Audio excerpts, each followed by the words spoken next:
Aterramento.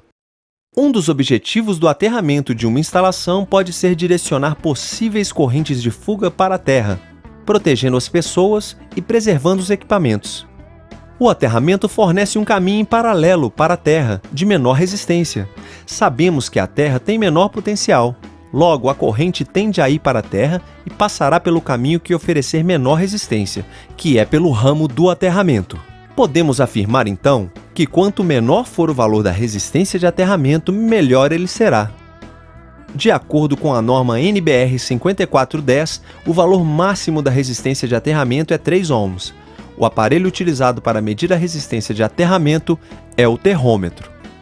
O aterramento pode ser realizado por diversos motivos, como transmissão de sinais, por exemplo. Logo, o aterramento pode ser tanto um aterramento de proteção quanto um aterramento funcional. O nome de aterramento funcional é dado a todo aterramento que não se destina à proteção. Aterramento do neutro.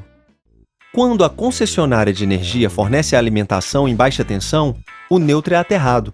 O objetivo desse aterramento não é proteção. Em um sistema trifásico equilibrado ligado em estrela, a corrente no neutro é zero. Entretanto, sabemos que a rede não está equilibrada, seja em função do aumento da demanda ou ligações ilegais à rede. Logo, existe uma corrente circulando pelo neutro, e a ligação à terra é feita para que tal corrente tenha um caminho de retorno. Aterramento de proteção, PE.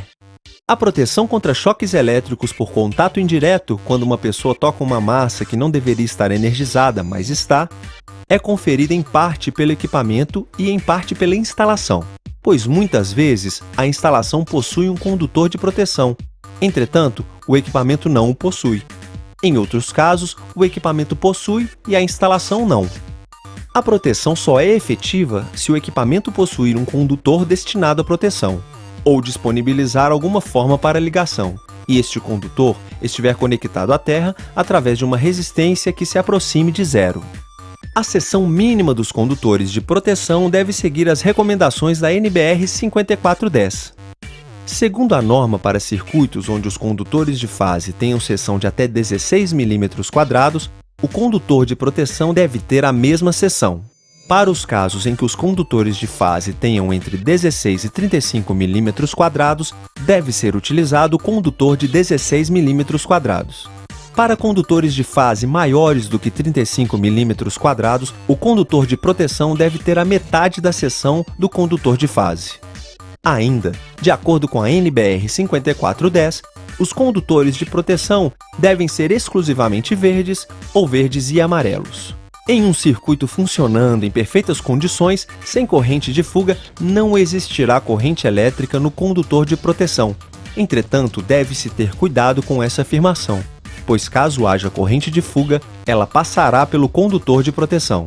Aterramento por razões combinadas de proteção e funcionais. Quando for exigido um aterramento por razões combinadas de proteção e funcionais, as prescrições relativas às medidas de proteção devem prevalecer. Esquemas de ligação de aterramento em baixa tensão. Esquema TNS. Nesse esquema, o condutor neutro e o de proteção são separados ao longo de toda a instalação, mas ambos são ligados à mesma malha de aterramento. Esquema TNCS. Nesse esquema, as funções neutro e proteção são combinadas em um único condutor em uma parte do circuito. Esquema TNC. Nesse esquema, as funções neutro e proteção são combinadas em um único condutor ao longo de toda a instalação. Esquema TT. O aterramento do neutro é diferente do aterramento de proteção. Esquema IT. O neutro da alimentação não é aterrado, existe aterramento apenas para proteção. Na figura abaixo, a impedância entre neutro tende ao infinito e indica que o neutro não está ligado à terra.